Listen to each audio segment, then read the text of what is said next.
si vous me parlez d'épidémiologie, je peux vous dire d'une manière générale, un individu sur 5 est allergique.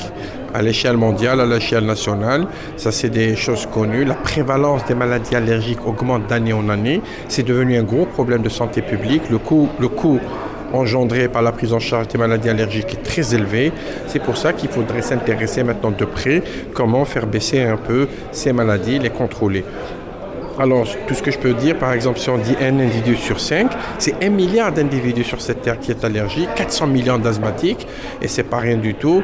Dans les 400 millions, il y a environ 150 000 jusqu'à 200 000 décès par an d'asthme. Ça veut dire que ce sont des maladies c'est des malades qu'on n'arrive pas à contrôler avec les molécules classiques. C'est pour ça qu'il faut l'intervention de cette médecine de précision et ces biothérapies.